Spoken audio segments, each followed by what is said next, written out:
मैं एक गहरा कुआं हूं इस जमीन पर, बेशुमार लड़के लड़कियों के लिए कि उनकी प्यास बुझाता रहूं। उसकी बेपनाह रहमत उसी तरह जर्रे जर्रे पर बरसती है जैसे कुआं सबकी प्यास बुझाता है। इतनी सी कहानी है मेरी, ज़ैनुल आबदीन और आशी अम्मा के बेटे की कहानी। उस लड़के की कहानी जो अखबारें बेचकर अपने भाई की मदद करता था।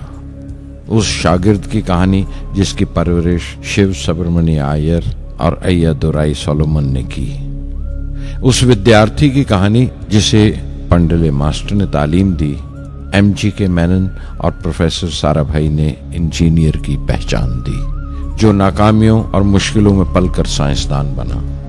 और उस रहनुमा की कहानी जिसके साथ चलने वाले बेशुमार काबिल और हुनरमंद लोगों की टीम थी।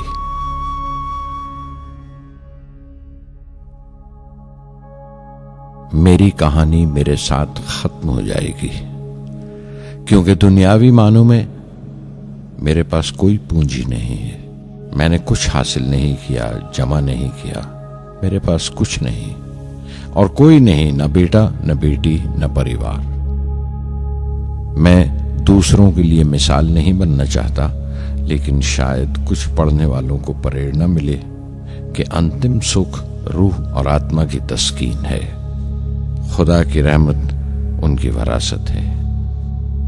मेरे परदादा अबुल, मेरे दादा फकीर और मेरे वालिद ज़ैनुल आबदीन का खानदानी सिलसिला अब्दुल कलाम पर खत्म हो जाएगा, लेकिन खुदा की रहमत कभी खत्म नहीं होगी, क्योंकि वो अमर है, लाफानी है।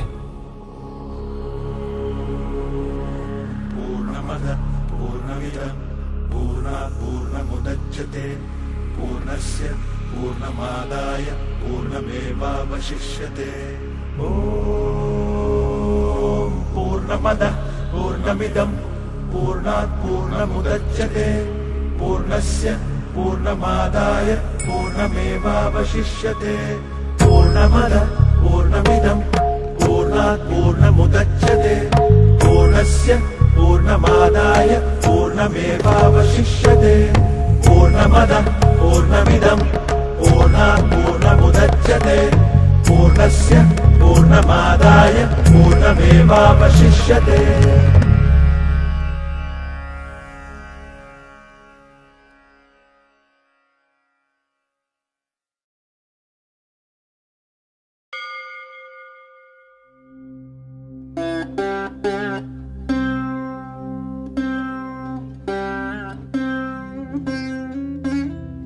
मैं शहर रामेश्वरम के एक मिडिल क्लास तमिल खानदान में पैदा हुआ। मेरे अब्बा ज़ैनुल आबदीन के पास न तालीम थी न दौलत, लेकिन इन मजबूरियों के बावजूद एक दानाई थी उनके पास और हौसला था। और मेरी मां जैसी मददगार थी आशी अम्मा। उनकी कई औलादों में एक मैं भी था, बुलंद कामत माँ बाप का एक छोटे से कद वाला मामूली शक्ल सूरत का लड़का। अपने पुश्तैनी मकान में रहते थे हम, जो कभी 19वीं सदी में बना था। काफी वसी और पक्का मकान था रामेश्वरम की मस्जिद स्ट्रीट में। मेरे अब्बा हर तरह के ऐशो आराम से दूर रहते थे, मगर जरूरियात की तमाम चीजें मुयस्सर थीं। सच तो यह है कि मेरा बचपन बड़ा महफूज था, मादी तौर पर भी और जज्बाती तौर पर भी, मटीरियली एंड इमोशनली।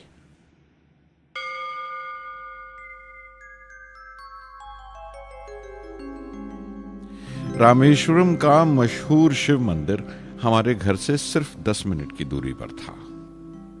हमारे इलाके में ज्यादा आबादी मुसलमानों की थी, फिर भी काफी हिंदू घराने थे जो बड़े इत्तेफाक से पड़ोस में रहते थे। हमारे इलाके में एक बड़ी पुरानी मस्जिद थी, जहां मेरे अब्बा मुझे हर शाम नमाज पढ़ने के लिए ले जाया करते थे।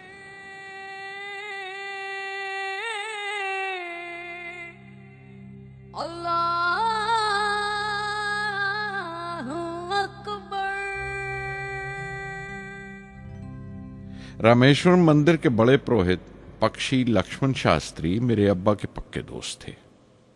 मेरी बचपन की यादों में आंकी हुई एक याद ये भी थी कि अपने अपने रवायती लिबास में बैठे हुए वो दोनों कैसे रूहानी मसलों पर देर देर तक बातें करते रहते थे। मेरे अब्बा मुश्किल से मुश्किल रूहानी मामलों को भी तमिल की आम जबान में बयान कर लिया करते थे।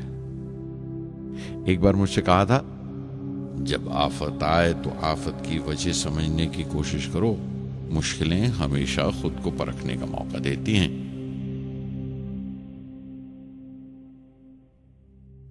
मैंने हमेशा अपनी साइंस और टेक्नोलॉजी में अब्बा के असूलों पर चलने की कोशिश की है। मैं इस बात पर यकीन रखता हूं कि हमसे ऊपर भी एक आला ताकत है, एक महान शक्ति है जो हमें मुसीबत, मायूसी और नाकामियों से निकालकर सच्चाई के मुकाम तक पहुंचाती है। मैं करीब 6 बरस का था जब अब्बा ने एक लकड़ी की कश्ती बनाने का फैसला किया, जिसमें वो यात्रियों को रामेश्वरम से धनुषकोडी का दौरा करा सकें, ले जाएं और वापस ले आएं। वो समंदर के साहिल पर लकड़ियां बिछाकर कश्ती का काम किया करते थे। एक और हमारे रिश्तेदार के साथ, अहमद जलालुद्दीन। बाद में उनका निकाह मेरी आपा जोहरा के साथ हुआ। अहमद जलालुद्दीन हालांकि मुझसे 15 साल बड़े थे, फिर भी हमारी दोस्ती आपस में जम गई थी। हम दोनों हर शाम लंबी सैर को निकल जाया करते थे। मस्जिद गली से निकलकर हमारा पहला पड़ाव शिव मंदिर हुआ करता था, जिसके गिर्द हम उतनी ही श्रद्धा से परिक्रमा करते थे जिस श्रद्धा से बाहर से आए हुए यात्री। जलालुद्दीन ज्यादा पढ़ लिख नहीं सके उनके घर के हालात की वजह से, लेकिन मैं जिस जमाने की बात कर रहा हूं, उन दिनों हमारे इलाके में सिर्फ वही एक शख्स था जो अंग्रेजी लिखना जानता था। जलालुद्दीन हमेशा तालीम याफ्ता पढ़े लिखे लोगों के बारे में बातें करते थे, साइंस की इजाद, मेडिसिन और उस वक्त के लिटरेचर का जिक्र किया करते थे। एक और शख्स जिसने बचपन में मुझे बहुत मुतासिर किया वो मेरा कजन था, मेरा चचेरा भाई शमसुद्दीन। उसके पास रामेश्वरम में अखबारों का ठेका था और सब काम अकेले ही किया करता था। हर सुबह अखबार रामेश्वरम रेलवे स्टेशन पर ट्रेन से पहुंचता था।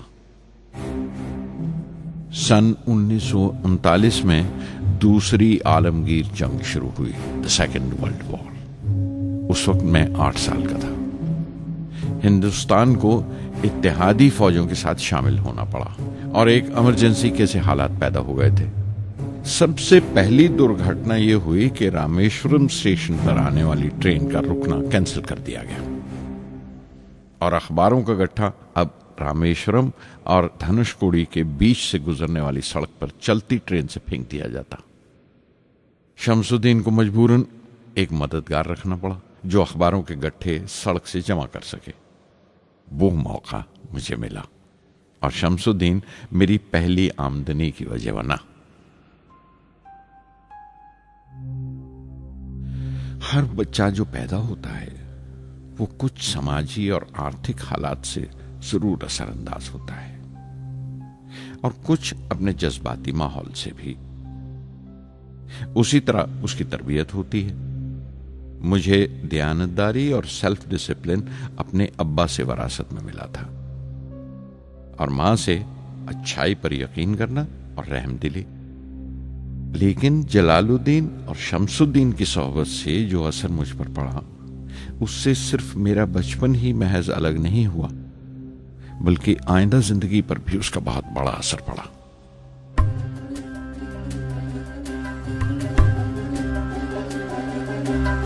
தந்தை மகற்கு ஆற்றும் நன்றி அபயத்து முந்தி இருப்பச்செயல் தந்தை மகற்கு ஆற்றும் நன்றி அபயத்து முந்தி இருப்பச்செயல் இருப்பச்செயல் மகன் தந்தைக்கு ஆற்றும் உதவி இவன் தந்தை என்னோற்றான்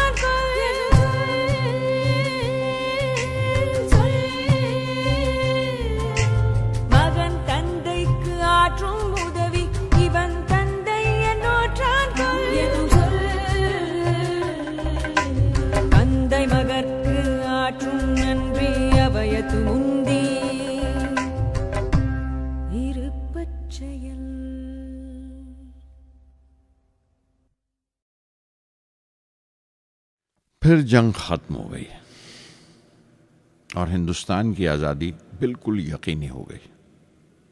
मैंने अब्बा से रामेश्वरम छोड़ने की इजाज़त चाही। मैं डिस्ट्रिक्ट हेडक्वार्टर्स रामनाथपुरम जाकर पढ़ना चाहता था।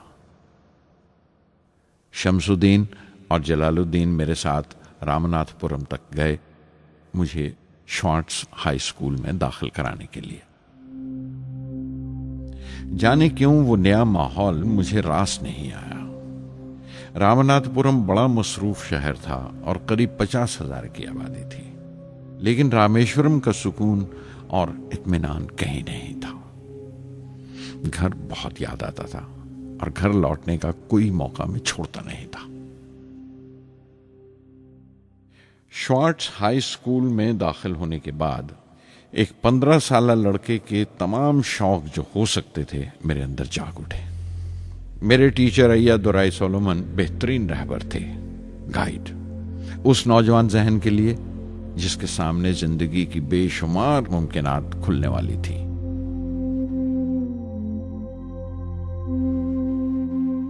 रामनाथपुरम के उस अरसा क़याम में उनसे मेरा रिश्ता उस्ताद शागिर्द या गुरु शिष्य से भी आगे निकल गया। अय्या दुराई कहा करते थे, जिंदगी कामयाब होने और नतीजे हासिल करने के लिए 3 ताकतों पर काबू पाना बहुत जरूरी है: ख्वाहिश, यकीन और उम्मीद। अय्या दुराई सोलोमन, जो बाद में रेवरेंड हो गए, कहा करते थे, इससे पहले कि मैं चाहूं कुछ हो जाए, ये जरूरी है कि मेरे अंदर उसकी पूरी शिद्दत से ख्वाहिश हो और यकीन हो कि वो होगा। मैं अपनी जिंदगी से अगर मिसाल दूं तो मुझे बचपन से ही आसमान के इसरार और परिंदों की परवाज हमेशा हैरान करती थी, फैसिनेट करती थी। समंदर में कूंजों और बगलों को ऊंची उड़ाने लगाते देखता था तो उड़ने को जी करता था। मैं एक सादा लोग गांव ही का लड़का तो था, लेकिन मुझे यकीन था कि एक दिन मैं जरूर उन कूंजों की तरह बुलंद उड़ाने लगाऊंगा, बुलंदी पर परवाज करूंगा। और हकीकत यह है कि रामेश्वरम से उड़ने वाला मैं पहला लड़का था।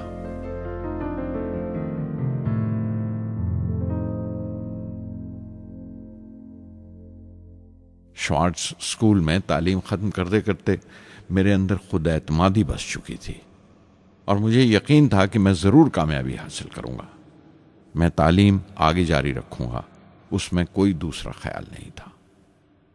सन 1950 में मैं इंटरमीडिएट पढ़ने के लिए सेंट जोसेफ कॉलेज ट्रिची में दाखिल हो गया।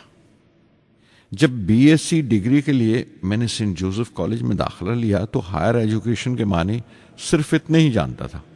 ये नहीं जानता था कि हायर एजुकेशन के लिए कुछ और भी हो सकता है।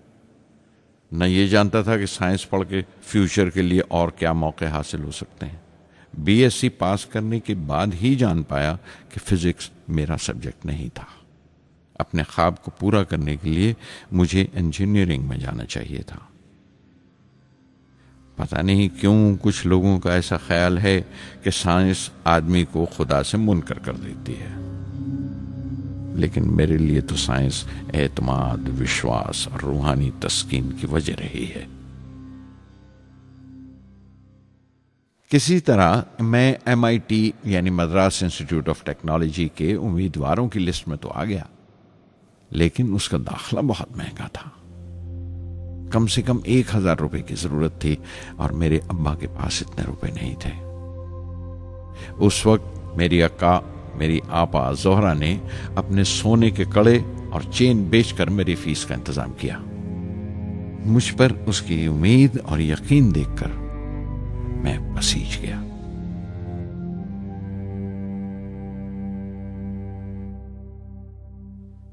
MIT में सबसे ज्यादा मजा आया। वहां 2 हवाई जहाज रखे देखकर जो उड़ान से बरी कर दिए गए थे, मुझे उनकी तरफ एक अजीब सा खिंचाव महसूस होता था। और जब सब लड़के हॉस्टल लौट जाते थे, मैं कई कई घंटे उनके पास बैठा रहता था। फर्स्ट ईयर मुकम्मल करने के बाद जब मुझे अपने ज्यादा खुसूसी मजमून चुनना थे, यानी अपनी स्पेशल ब्रांच का चुनाव करना था, तो मैंने फॉरेन एरोनॉटिकल इंजीनियरिंग का चुनाव कर लिया। MIT की तालीम के दौरान मुझे 3 टीचर्स ने बहुत मुतासिर किया। प्रोफेसर स्पॉन्डर, professor KAV Pandalai, professor Narasimha Rao. Professor स्पॉन्डर टेक्निकल एरोडायनेमिक्स सिखाते थे। एरोनॉटिकल इंजीनियरिंग में दाखिले से पहले मैंने उनसे सलाह ली थी। उन्होंने समझाया था कि मुझे मुस्तकबिल का फैसला करने से पहले मुस्तकबिल की मुमकिनात के बारे में नहीं सोचना चाहिए, बल्कि सोचना चाहिए एक अच्छी बुनियाद के लिए और अपने रुझान और इश्तियाक के बारे में कि उसमें कितनी शिद्दत है, मेरे एप्टीट्यूड्स और एस्पिरेशन में कितनी इंटेंसिटी है। मैं खुद भी होने वाले इंजीनियरिंग स्टूडेंट्स से कहना चाहता हूं कि जब वो अपना स्पेशलाइजेशन का चुनाव करें तो ये देखें कि उनमें कितना शौक है, कितना उत्साह है और लगन है उस शोबे में जाने के लिए। प्रोफेसर KAV पंडले ने मुझे एरोस्ट्रक्चर डिज़ाइन सिखाया और उसका तज्जिया भी, विश्लेषण, एनालिसिस भी। वो बड़े खुशदिल और दोस्त टीचर थे और हर साल कोई ना कोई नया तरीका, नया नजरिया लेकर आते थे कोर्स में। प्रोफेसर नरसिंह राव मैथमेटिशियन थे। वो एरोडायनेमिक्स की थ्योरी सिखाया करते थे। उनकी क्लास में दाखिल होकर मुझे मैथमेटिकल फिजिक्स बाकी तमाम सब्जेक्ट्स से ज्यादा अच्छा लगने लगा। साध संगी हरि हरि नाम चित्तारा चित्तारा, साध संगी हरि हरि नाम चित्तारा, सहजी अनंतु होवे दिनु राति, अंकुर भलो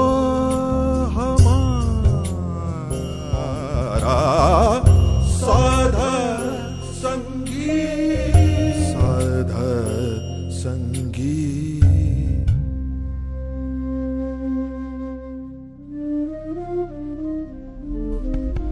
गुरुपुरा भेटियो बड़ भागी, गुरुपुरा भेटियो बड़ भागी, जाको अंतु न परवारा, अंतु न परवारा, नानक सरनी गहि स्वामी की, पुनः पुनः नमस्कार, साध संगी साध संगी।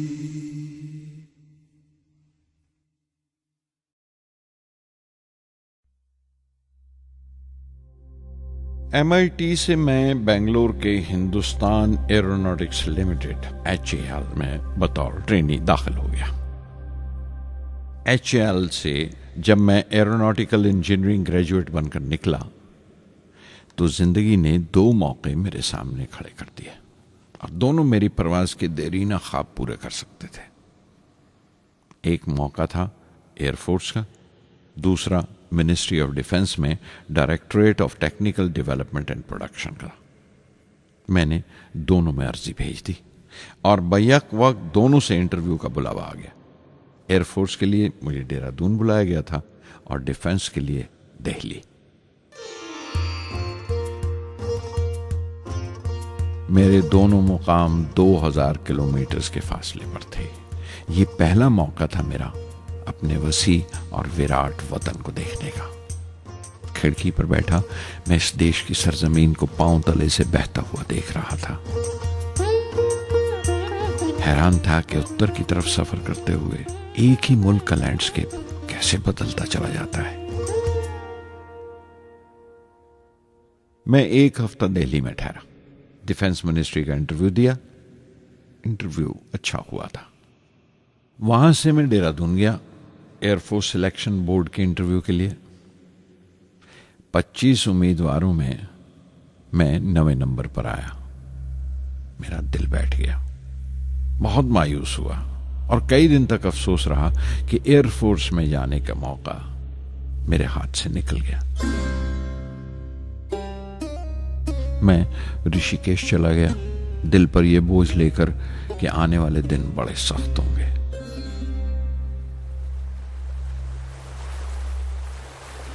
गंगा में स्नान किया और फिर चलता हुआ पास की पहाड़ी पर शिवानंद आश्रम तक पहुंच गया। स्वामी शिवानंद से भेंट हुई। देखने में बिल्कुल गौतम बुद्ध लगते थे, सफेद दूधिया धोती और पांव में लकड़ी की खड़ाऊ। उनकी बच्चों सी मासूम मुस्कान और सादा दिली देखकर बहुत प्रभावित हुआ मैंने बताया उन्हें कैसे मैं इंडियन एयरफोर्स में भर्ती होने से रह गया और मेरी कितनी शदीद ख्वाहिश थी आसमानों में उड़ने की, परवास करने की। वो मुस्कुरा दिए और बोले, ख्वाहिश अगर दिलो जान से निकली हो, वो पवित्र हो और उसमें शिद्दत हो, तो उसमें कमाल की एक इलेक्ट्रोमैग्नेटिक एनर्जी होती है, एक बरकी मकनातीसी ताकत होती है। दिमाग जब सोता है तो वो एनर्जी रात की खामोशी में बाहर निकल जाती है और सुबह कायनात ब्रह्मांड से सितारों की गति रफ्तार को अपने साथ समेटकर दिमाग में लौट आती है। इसीलिए जो सोचा है उसकी सृष्टि अवश्य है, वो तख्लीक होगा।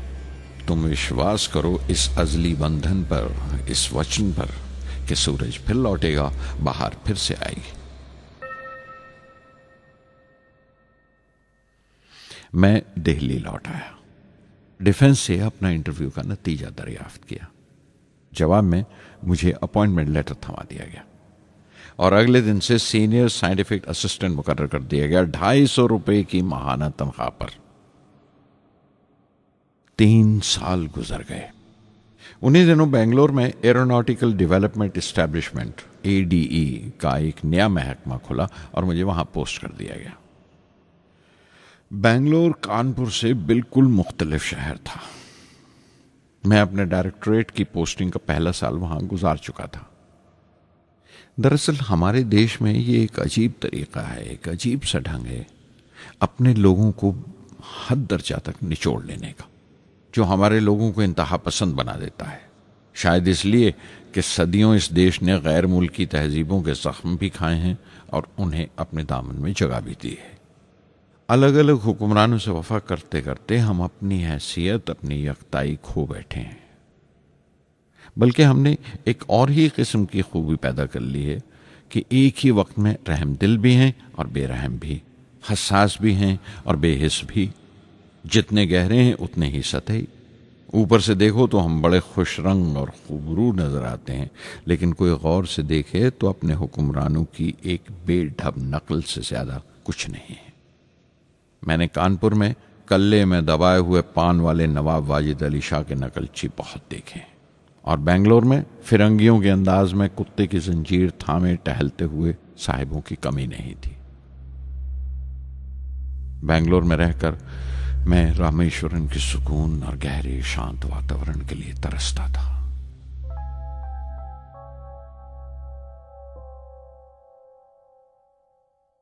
पहले साल तो ADE में कोई ज्यादा काम नहीं था।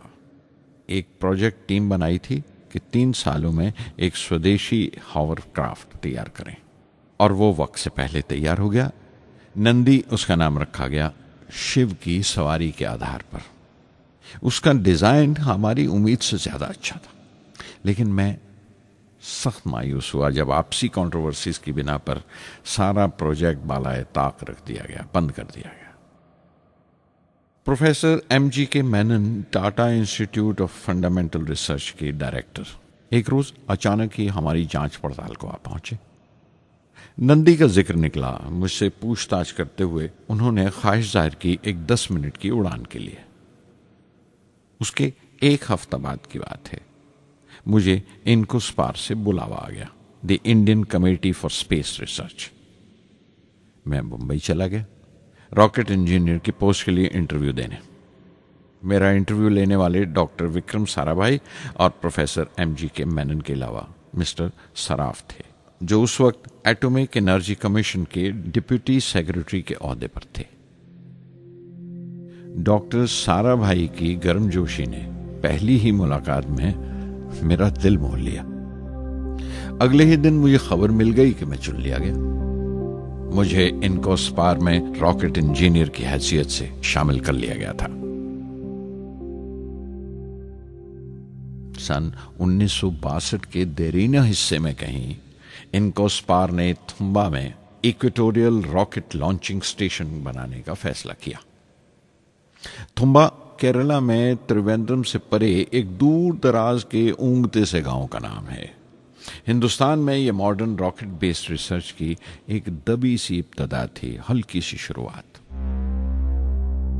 उसके फौरन बाद ही मुझे 6 माह के लिए अमेरिका भेज दिया गया, नासा में रॉकेट लॉन्चिंग की ट्रेनिंग के लिए।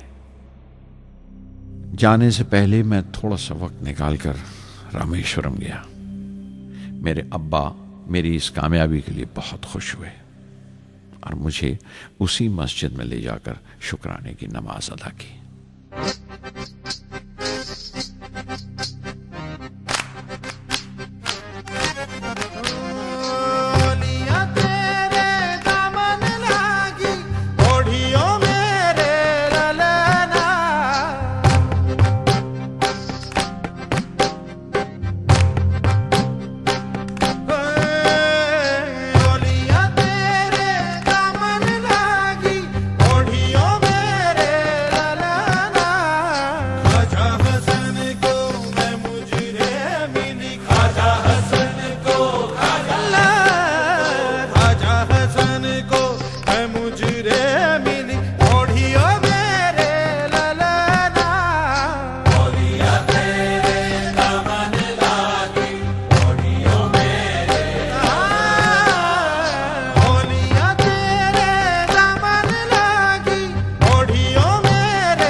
NASA Langley research centre Virginia में मैंने अपने काम की शुरुआत की।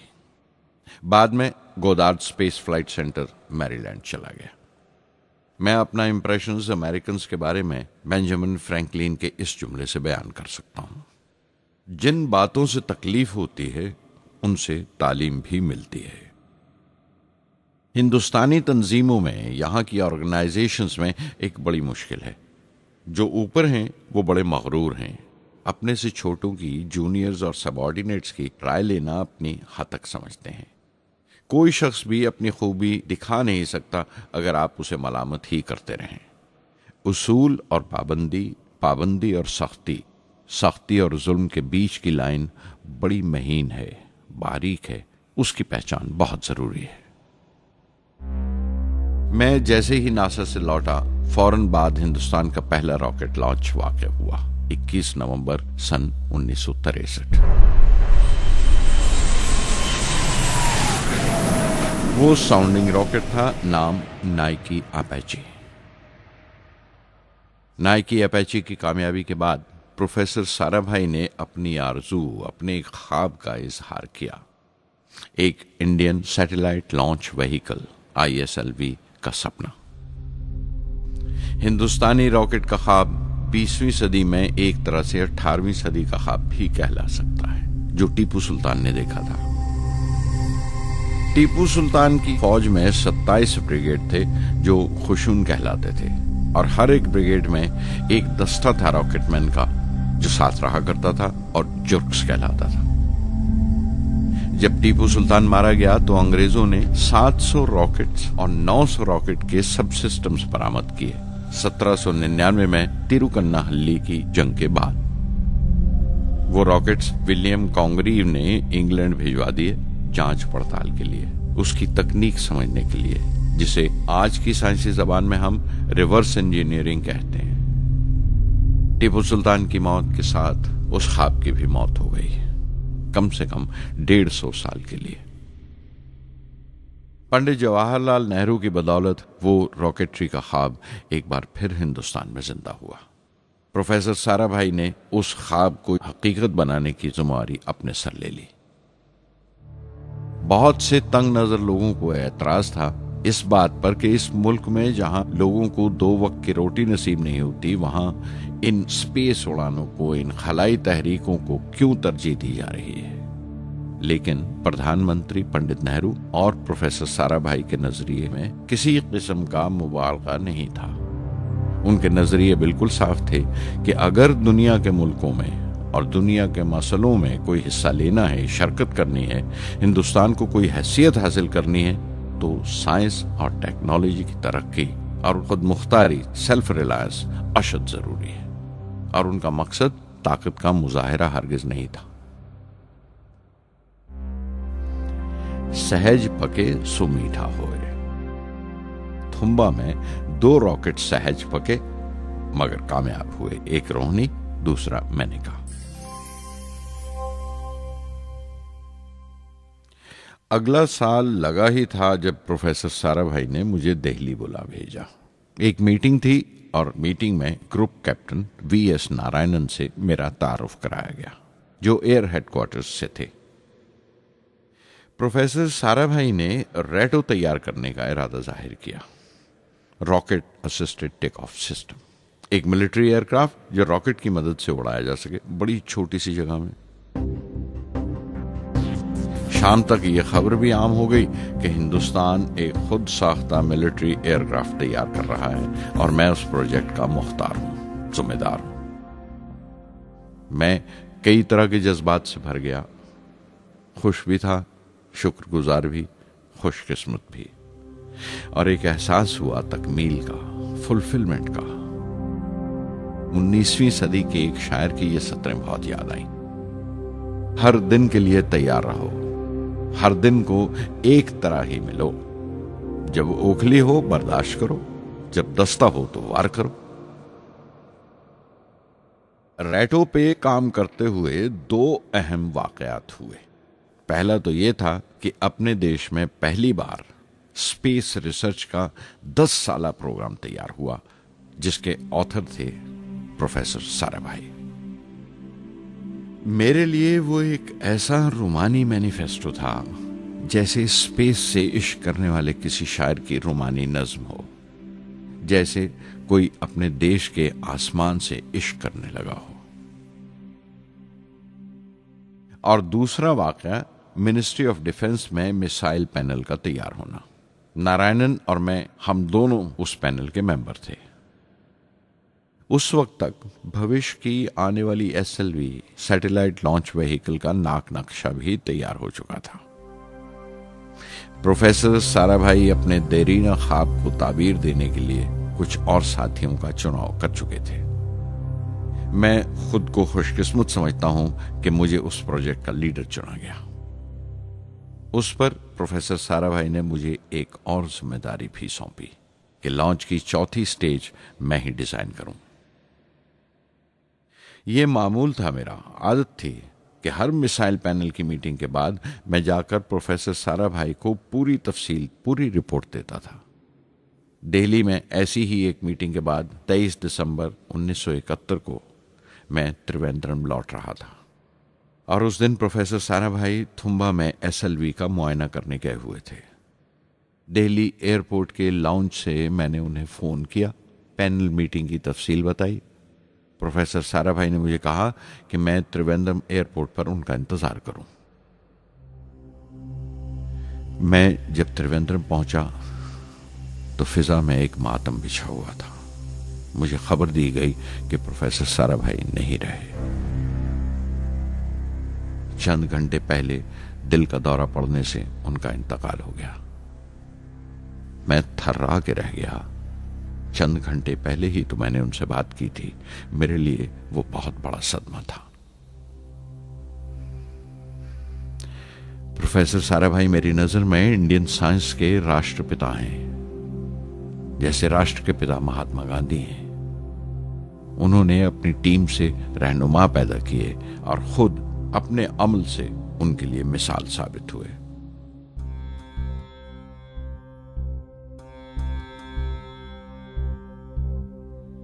నానాటి బతుకు నాటకము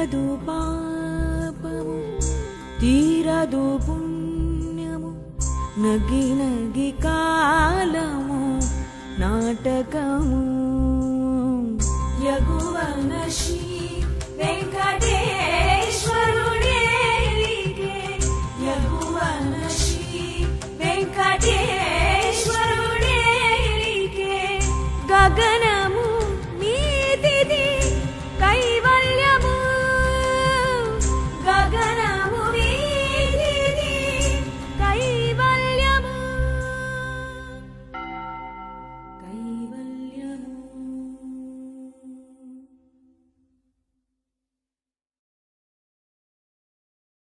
कुछ अरसा प्रोफेसर एमजी के मेनन ने स्पेस रिसर्च का काम संभाला।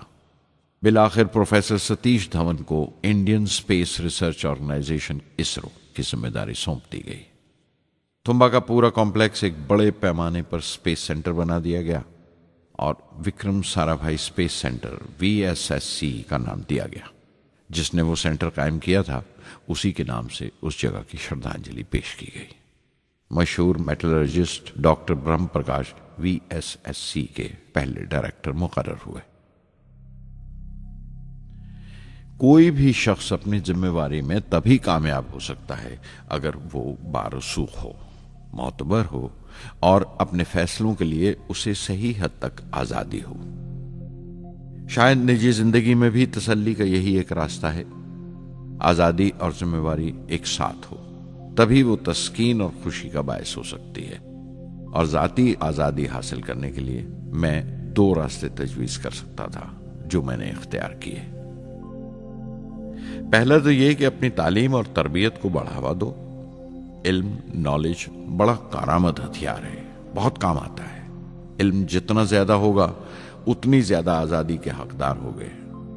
इल्म वो पूंजी है जो कोई छीन नहीं सकता। टीम की रहनुमाई तभी मुमकिन है अगर आपकी जानकारी मुकम्मल हो, अप टू डेट हो। कामयाब रहनुमा बनने के लिए जरूरी है कि दिन का काम जब खत्म हो आप पिछले काम का जायजा लें, अगले दिन के काम की तैयारी करें। दूसरा तरीका यह है कि अपने काम को अपना फख्र समझें, गर्व समझें और जरूरी है कि अपने अंदर की शक्ति की सही जानकारी हो। जो करो उस पर यकीन रखो या जिस पर यकीन हो वही करो, वरना दूसरों के ईमान का शिकार बनते रहोगे।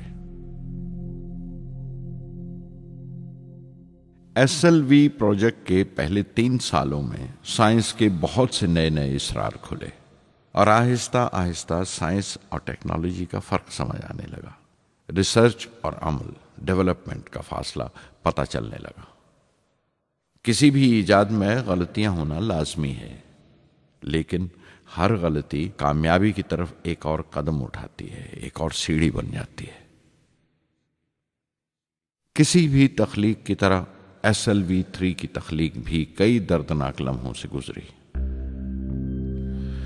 एक रोज जब मैं और मेरे तमाम साथी अपने कामों में पूरी तरह डूबे हुए थे,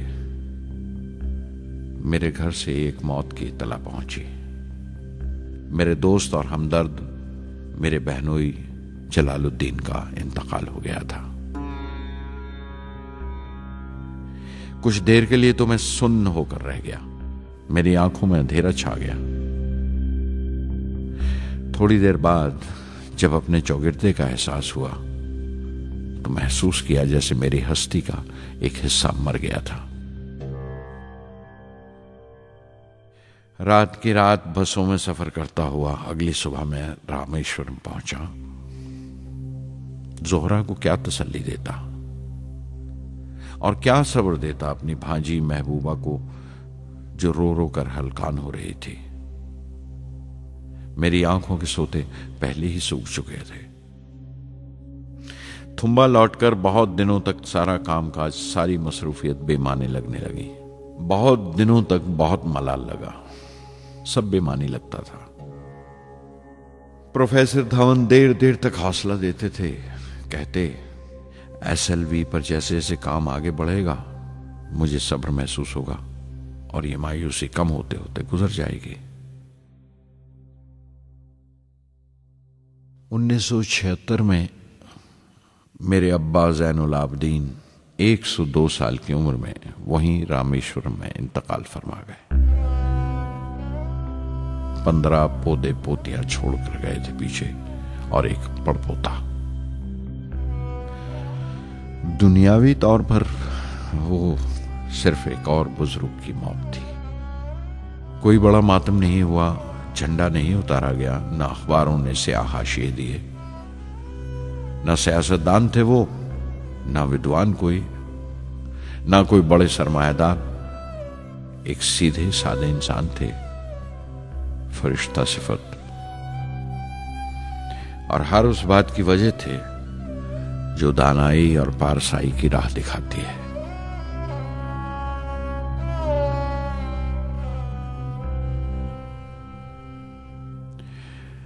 मैं बहुत देर तक अपनी मां के पास बैठा रहा, चुपचाप, और जब उठा थुम्बा लौटने के लिए तो उसने रुंधे गले से दुआएं दी मुझे।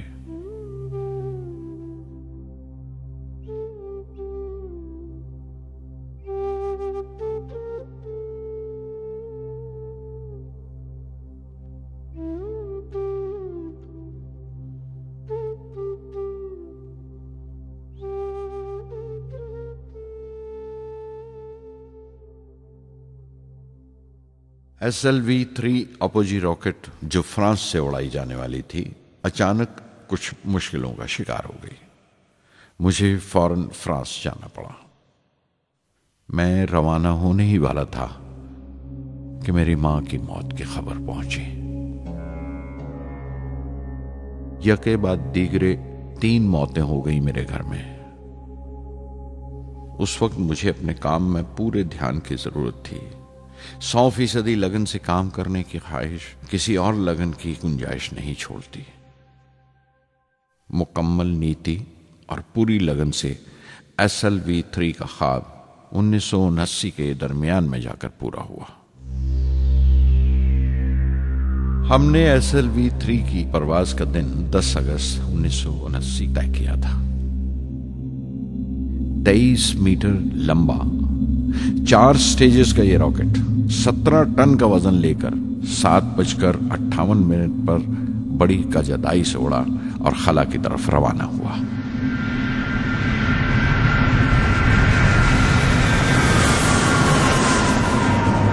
पहली स्टेज हर तरह से पुख्ता निकली और बड़े आराम से रॉकेट दूसरी स्टेज में दाखिल हो गया। हम सब दम खुद रह गए, सांस रोके बैठे थे। हमारे बरसों का ख्वाब आसमान की तरफ सफर कर रहा था। अचानक हमारे ख्वाब में दरार आई, हमारा सुकून टूटा, हमारी खामोशी टूटी। दूसरी स्टेज काबू से बाहर होने लगी थी। 317 सेकंड के बाद परवाज टूट गई। मेरी मेहनत और उम्मीद चौथी स्टेज को साथ लेकर तमाम मलबा श्री हरिकोटा से 560 किलोमीटर दूर समंदर में जाके गिरा।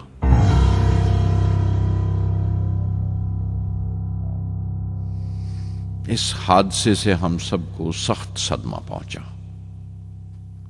मैं गम और गुस्से से भर गया, नुचड़ गया, बिल्कुल जिस्मानी तौर पर भी और जहनी तौर पर भी। मैं सीधा अपने कमरे में गया और बिस्तर में धंस गया। मैंने अपने कंधे पर एक दिलासे का हाथ महसूस किया तो आंख खोली। दोपहर ढल चुकी थी, शाम करीब थी। डॉक्टर ब्रह्म प्रकाश मेरे सराहने बैठे थे। उनकी इस हमदर्दी ने छू लिया मुझे। मैं उदास था, मायूस था, लेकिन अकेला नहीं।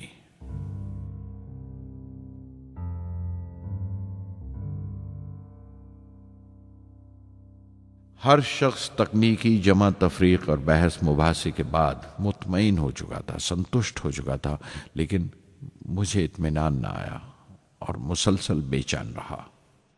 मैं बेसाख्ता खड़ा हो गया और एतराफ किया प्रोफेसर धवन के सामने, सर, मेरे साथियों को नाकामयाबी की वजह दरियाफ्त हो जाने से इत्मीनान हो गया, लेकिन मैं उसे काफी नहीं समझता। इस मिशन के डायरेक्टर की हैसियत से इस गलती को भी मैं अपनी जिम्मेवारी समझता हूं।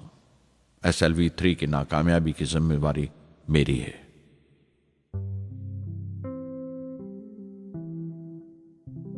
साइंस का काम कमाल दर्जा उत्साह भी देता है, खुशी भी और उतनी ही गहरी मायूसी भी। इस तरह के वाकयात सोच सोचकर मैं दिल को ढारस देता रहा। यह ख्याल कि इंसान चांद पर उतर सकता है सबसे पहले एक रूसी साइंटिस्ट ने सोचा था। उसे हकीकत बनने में 40 साल गुजर गए जब अमेरिका ने उसे पूरा किया। प्रोफेसर चंद्रशेखर ने चंद्रशेखर लिमिट का आविष्कार किया था 1930 में, जब कैम्ब्रिज में पढ़ रहे थे। लेकिन 50 साल बाद उन्हें उसी डिस्कवरी पर नोबेल प्राइज मिला। वॉन ब्रॉन अपनी सैटर्न लॉन्च व्हीकल से आदमी को चांद पर उतारने से पहले कितनी सारी नाकामियों से गुजरे होंगे।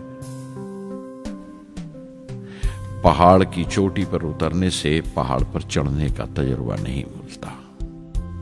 जिंदगी पहाड़ की चढ़ानों पर मिलती है, चोटी पर नहीं।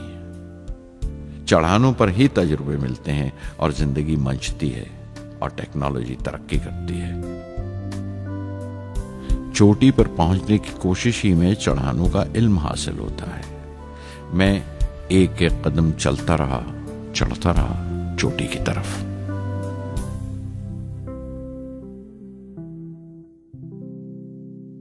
SLV-3 की उड़ान से 30 घंटा पहले 17 जुलाई 1980 के दिन अखबारों की सुर्खियां तरह तरह की राय और अंदाजों से भरी हुई थीं। ज्यादातर रिपोर्टर्स ने पहली SLV की उड़ान याद दिलाई थी कि किस तरह वो रॉकेट फेल हो गया था और उसका मलबा समंदर में जाकर गिरा था। कुछ लोगों ने तो देश की दूसरी खामियों का जिक्र करते हुए भी उसे SLV-3 से जोड़ दिया था। मैं जानता था कि अगले दिन का नतीजा हमारे फ्यूचर के स्पेस प्रोग्राम का फैसला करने वाला है। मुख्तसर ये कि सारी कौम की नजरें हम पर गड़ी हुई थीं। 18 जुलाई 1980 सुबह 8:03 पर हिंदुस्तान का पहला सैटेलाइट लॉन्च व्हीकल उड़ा।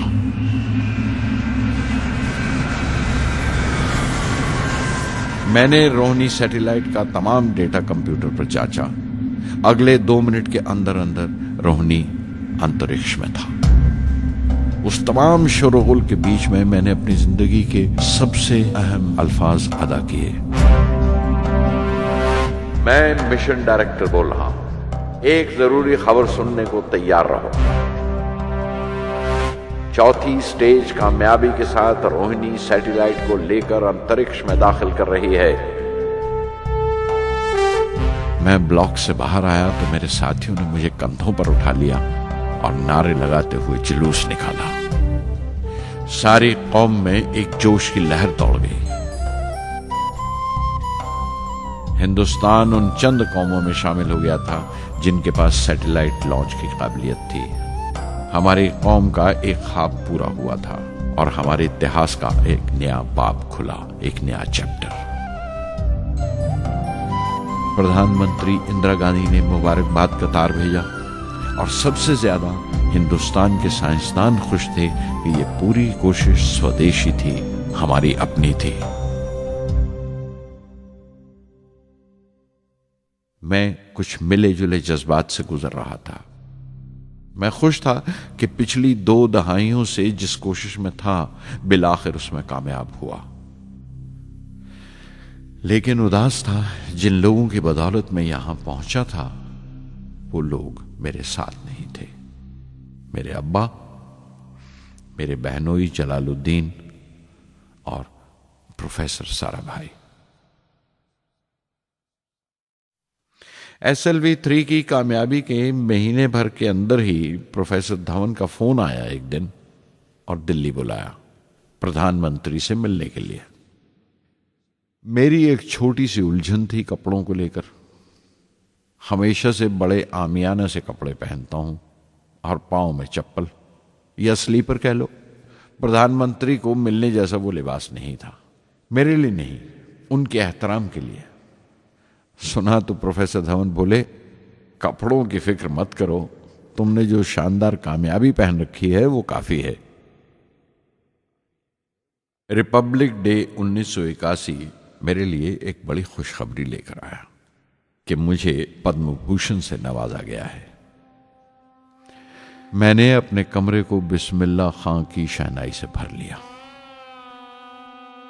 शहनाई की गूंज मुझे कहीं और ही ले गई। मैं रामेश्वरम पहुंच गया, मां के गले लगा। अब्बा ने मेरे बालों को उंगलियों से सहलाया और मेरा दोस्त, मेरा रफीक जलालुद्दीन मस्जिद गली में जमा हुए लोगों में मेरे इनाम का ऐलान कर रहा था। मेरी बहन जोहरा ने मीठा बनाया घर में। पक्षी लक्ष्मण शास्त्री ने मेरे माथे पर तिलक लगाया। फादर सोलोमन ने मेरे हाथ में सलीब देकर दुआ पढ़ी और प्रोफेसर सारा भाई को देखा। उनके चेहरे पर मुस्कुराहट थी, फख्र था। जो पौधा वो लगाकर गए थे अब पूरा पेड़ बन चुका था, जिसके फल हिंदुस्तान की आवाम तक पहुंच रहे थे।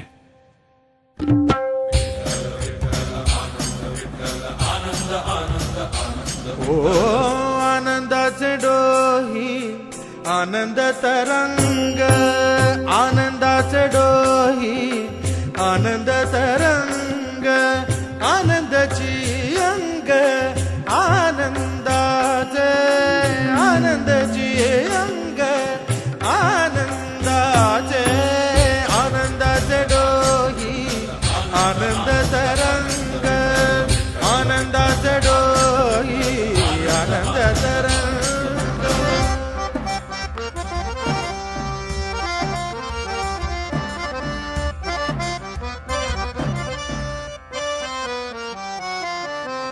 गर्भाचे आवडी मातेचा डोहळा, तेथीचा जीवळा तेथे प्रेंबे।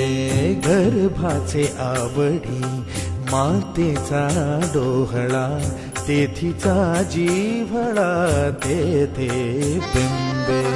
तुका म्हणे तैसा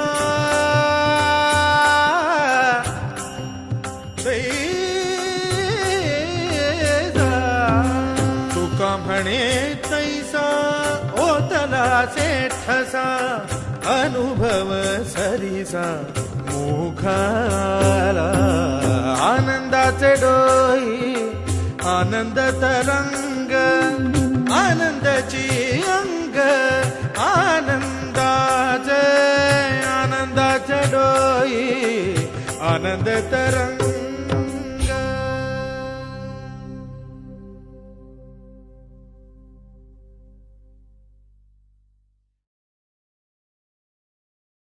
पहली जून 1982 मैंने defence research and development laboratory DRDL की जिम्मेवारी संभाल ली। उस वक्त के defence minister Shri R Venkataraman ने जब मशवरा दिया कि बजाय दर्जा बदर्जा मिसाइल तैयार करने के हमें मुकम्मल अपनी मिसाइल तैयार करने का प्रोग्राम बनाना चाहिए, तो हमें अपने कानों पर यकीन नहीं आया और देखते देखते ही वो प्रोजेक्ट एक मुकम्मल मिसाइल का प्रोग्राम बन गया, जिसके नतीजे आइंदा बहुत दूर तक पहुंचे। हर एक प्रोजेक्ट का नाम हिंदुस्तान की खुद मुख्तारी, सेल्फ रिलायंस का सबूत था। सरफेस टू सरफेस मिसाइल का नाम पृथ्वी रखा गया। टैक्टिकल कोर व्हीकल को त्रिशूल का नाम दिया गया। Surface to air defence system Akash कहलाया। एंटी टैंक मिसाइल प्रोजेक्ट को नाग के नाम से पुकारा गया और मेरे देरीना ख्वाब रेक्स को यानी re entry experiment launch vehicle को मैंने अग्नि का नाम दिया। मिसाइल टेक्नोलॉजी का हुनर दुनिया की कुछ चुनी हुई कौमों के पास ही था। वो बड़े ताज्जुब से हमारी तरफ देख रहे थे कि हम क्या करने जा रहे हैं और कैसे करेंगे। हम एक मीटिंग में बैठे हुए अपने मकसद को पूरा करने के लिए 1984 की निशानदेही कर रहे थे जब डॉक्टर ब्रह्म प्रकाश की मौत की खबर आई। मेरे लिए वो एक और सदमा था। पहली SLV की नाकामी के वक्त जिस तरह उन्होंने ढारस दी थी मुझे, वो याद करके मैं और ज्यादा गमगीन हो गया।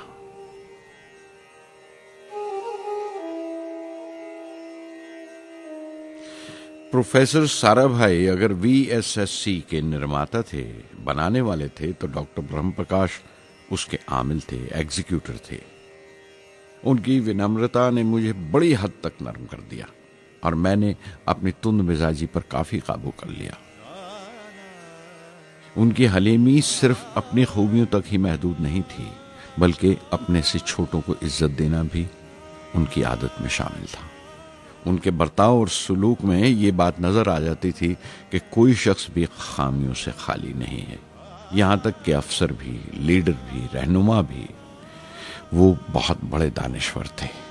एक कमजोर से शरीर के अंदर उनमें बच्चों की सी मासूमियत थी। मुझे वो हमेशा साइंसदानों में संत नजर आते थे।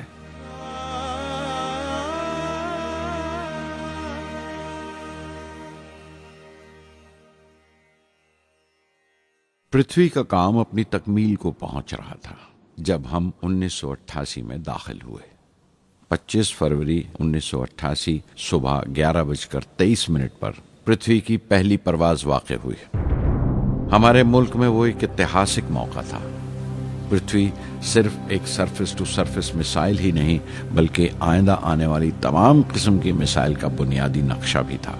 फ्यूचर का मॉड्यूल था वो। पृथ्वी ने हमारे आस पड़ोस के मुल्कों को दहला दिया। मगरबी यानी वेस्टर्न मुल्कों को पहले तो हैरत हुई, फिर गुस्से का इजहार किया और पाबंदी लगा दी इंडिया के लिए कि वो ऐसी कोई चीज बाहर के मुल्कों से न खरीद सकें जो उनके मिसाइल प्रोग्राम में इस्तेमाल हो सकती हो या काम आ सकती हो। मिसाइल की इजाद में हिंदुस्तान की खुद मुख्तारी ने दुनिया के तमाम तरक्की याफ्ता मुल्कों को परेशान कर दिया। अग्नि की टीम में 500 से ज्यादा साइंसदान शामिल थे। अग्नि की परवाज 20 अप्रैल 1999 तय पाई थी। लॉन्च की तमाम तैयारियां मुकम्मल हो चुकी थीं और हिफाजत के लिए यह फैसला किया गया था कि लॉन्च के वक्त आसपास के तमाम गांव खाली करा दिए जाएं। अखबारात और दूसरी मीडिया ने इस बात को बहुत उछाला। 20 अप्रैल पहुंचते पहुंचते तमाम मुल्क की नजरें हम पर टिकी हुई थीं। दूसरे मुल्कों का दबाव बढ़ रहा था कि हम इस तजुर्बे को मुलतवी कर दें या खारिज कर दें, लेकिन सरकार मजबूत दीवार की तरह हमारे पीछे खड़ी रही और किसी तरह हमें पीछे नहीं हटने दिया। परवाज से सिर्फ 14 सेकंड्स पहले हमें कंप्यूटर ने रुकने का इशारा किया। किसी एक पुर्जे में कोई खामी थी, वो फौरन ठीक कर दी गई, लेकिन उसी वक्त डाउन रेंज स्टेशन ने रुकने का हुक्म दिया। चंद सेकंड्स में कई रुकावटें सामने आ गईं और परवाज मुलतवी कर दी गई। अखबारात ने आस्तीनें चढ़ा ली। हर बयान ने अपनी अपनी तरह की वजूहात निकाल ली। कार्टूनिस्ट सुधीर दार ने एक कार्टून शाया किया जिसमें एक खरीदार कुछ सामान दुकानदार को वापस करते हुए कह रहा था, अग्नि की तरह वो भी नहीं चली। एक कार्टून में दिखाया गया कि साइंसदान कह रहा है, सब ठीक था, स्विच बटन नहीं चला। हिंदुस्तान टाइम्स के कार्टून में एक नेता रिपोर्टर को समझा रहा है, डरने की कोई बात नहीं, ये बड़ी अमन पसंद अहिंसावाद की मिसाइल है, इससे कोई मरेगा नहीं। करीब 10 रोज दिन रात काम चला मिसाइल की दुरुस्ती पर और आखिरकार साइंसदानों ने एक नई तारीख तय की अग्नि की परवाज के लिए। मगर फिर वही हुआ। 10 सेकंड पहले कंप्यूटर ने रुकावट का इशारा किया। पता चला एक पुर्जा काम नहीं कर रहा है। परवाज फिर मुलतवी कर दी गई। ऐसी बात किसी भी साइंसी तजुर्बे में हो जाना आम बात है।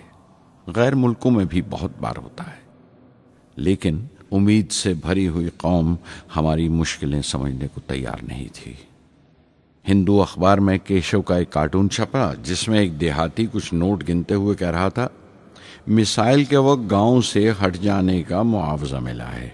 2-4 बार और ये तजुर्बा मुलतवी हुआ तो मैं पक्का घर बनवा लूंगा। अमोल बटर वालों ने अपने होर्डिंग पर लिखा, अग्नि को ईंधन के लिए हमारे बटर की जरूरत है। अग्नि की मुरम्मत का काम जारी रहा। आखिरकार एक बार फिर 22 मई की तारीख अग्नि की परवाज के लिए तय पाई। उसकी पिछली रात doctor Arunachalam, general KN Singh और मैं डिफेंस मिनिस्टर KC पंत के साथ चहलकदमी कर रहे थे। पूरे चांद की रात थी, हाई टाइड का वक्त था और लहरें गरज गरज कर खुदा की अजमत का नाम ले रही थी।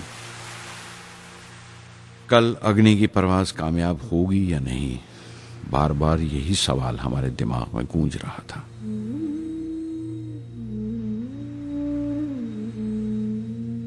डिफेंस मिनिस्टर ने एक लंबी खामोशी को तोड़ते हुए पूछा, कलाम, कल अग्नि की कामयाबी मनाने के लिए क्या चाहते हो तुम? मैं क्या चाहता था? क्या था जो नहीं था मेरे पास? अपनी खुशी के इजहार के लिए मुझे क्या करना चाहिए?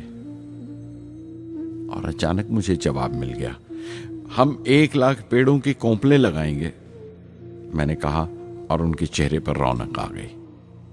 तुम अपनी अग्नि के लिए धरती मां का आशीर्वाद चाहते हो, बोले।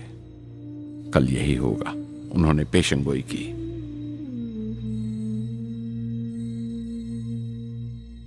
अगले दिन सुबह 7:10 पर अग्नि लॉन्च हुई। कदम कदम सही निकला। मिसाइल ने जैसे टेक्स्ट बुक याद कर ली हो, जैसे सबक याद कर लिया था। हर सवाल का सही जवाब मिल रहा था। लगता था एक लंबे खौफनाक ख्वाब के बाद एक खूबसूरत सुबह ने आंख खोली है। 5 साल की मुशक्कत के बाद हम इस लॉन्च पैड पर पहुंचे थे। इसके पीछे 5 लंबे सालों की नाकामयाबी, कोशिशें और इम्तिहान खड़े थे। इस कोशिश को रोक देने के लिए हिंदुस्तान ने हर तरह के दबाव बर्दाश्त किए थे, लेकिन हमने कर दिखाया जो करना था। मेरी जिंदगी का सबसे कीमती लम्हा था वो मुट्ठी भर सेकंड्स, 600 सेकंड की वो परवाज जिसने हमारी बरसों की थकान दूर कर दी, बरसों की मेहनत को कामयाबी का तिलक लगाया। उस रात मैंने अपनी डायरी में लिखा, अग्नि को इस नजर से मत देखो। ये सिर्फ ऊपर उठने का साधन नहीं है, न शक्ति की नुमाइश है। अग्नि एक लौ है जो हर हिंदुस्तानी के दिल में जल रही है। इसे मिसाइल मत समझो, ये कौम के माथे पर चमकता हुआ आग का सुनहरी तिलक है। स्वधर्मम् अपि चावेक्ष्य न विकम्पितुम् अर्हसि, धर्म्याद् युद्धश्रेयोऽन्य क्षत्रियस्य न विद्यते। स्वधर्मम् अपि चावेक्ष्य न विकम्पितुम् अर्हसि, धर्म्याद् युद्धश्रेयोऽन्य क्षत्रियस्य न विद्यते। अदच्चेत्त्वम् इमं धर्म्यं सङ्ग्रामं न करिष्यसि, तदस्वधर्मं कीर्तिं च हित्वा पापम् अवाप्स्यसि, हित्वा पापम् अवाप्स्यसि।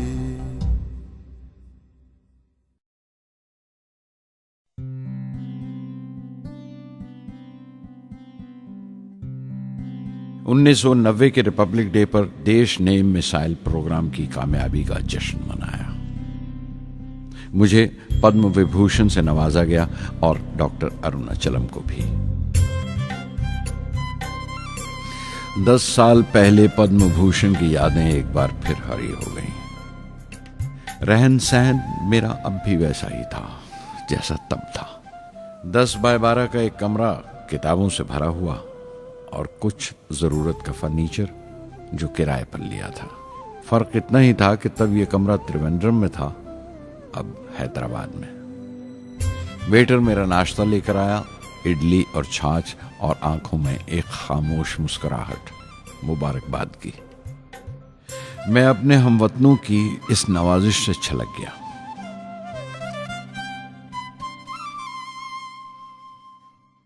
मैं जानता हूं कि बहुत से साइंसदान और इंजीनियर मौका मिलते ही वतन छोड़ जाते हैं, दूसरे मुल्कों में चले जाते हैं ज्यादा रुपया कमाने के लिए, ज्यादा आमदनी के लिए। लेकिन ये आदर, मोहब्बत और इज्जत क्या कमा सकते हैं जो उन्हें अपने वतन से मिलती है। 15 अक्टूबर 1991 में 60 साल का हो गया। मुझे अपने रिटायरमेंट का इंतज़ार था। चाहता था कि गरीब बच्चों के लिए एक स्कूल खोलूं। ये वो दिन थे जब मैंने सोचा कि अपनी ज़िंदगी के तजुर्बे, मुशाहिदे और वो तमाम बातें कलमबंद करूं जो दूसरों के काम आ सकें। एक तरह से अपनी स्वाने उम्री लिखूं, अपनी जीवनी। मेरे ख्याल में मेरे वतन के नौजवानों को एक साफ नजरिए और दिशा की ज़रूरत है। तभी ये इरादा किया कि मैं उन तमाम लोगों का जिक्र करूं जिनकी बदौलत मैं ये बन सका जो मैं हूं। मकसद ये नहीं था कि मैं कुछ बड़े बड़े लोगों के नाम लूं, बल्कि ये कि कोई शख्स कितना भी छोटा क्यों ना हो, उसे हौसला नहीं छोड़ना चाहिए। मसले, मुश्किलें जिंदगी का हिस्सा हैं और तकलीफें कामयाबी की सच्चाइयां हैं। जैसा कहा है किसी ने, खुदा ने यह वादा नहीं किया कि आसमान हमेशा नीला ही रहेगा, जिंदगी भर फूलों से भरी राहें मिलेंगी। खुदा ने यह वादा नहीं किया कि सूरज है तो बादल नहीं होंगे, खुशी है तो गम नहीं, सुकून है तो दर्द नहीं होगा। मुझे ऐसा कोई गुरूर नहीं कि मेरी जिंदगी सबके लिए एक मिसाल बनेगी, मगर यह हो सकता है कि कोई मायूस बच्चा किसी गुमनाम सी जगह पर जो समाज के किसी माजूर हिस्से से ताल्लुक रखता हो, ये पढ़े और उसे चैन मिले, ये पढ़े और उसकी उम्मीद रोशन हो जाए। हो सकता है ये कुछ बच्चों को नाउमीदी से बाहर ले आए और जिसे वो मजबूरी समझते हैं वो मजबूरी ना लगे। उन्हें यकीन रहे कि वो जहां भी हैं खुदा उनके साथ है। काश हर हिंदुस्तानी के दिल में जलती हुई लौ को पर लग जाए और उस लौ की परवाज से सारा आसमान रोशन हो जाए।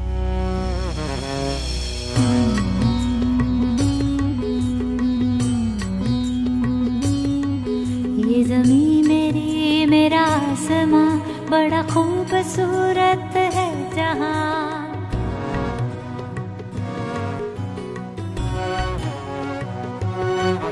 ये ज़मीं मेरी, मेरा आसमां, बड़ा खूबसूरत है जहां।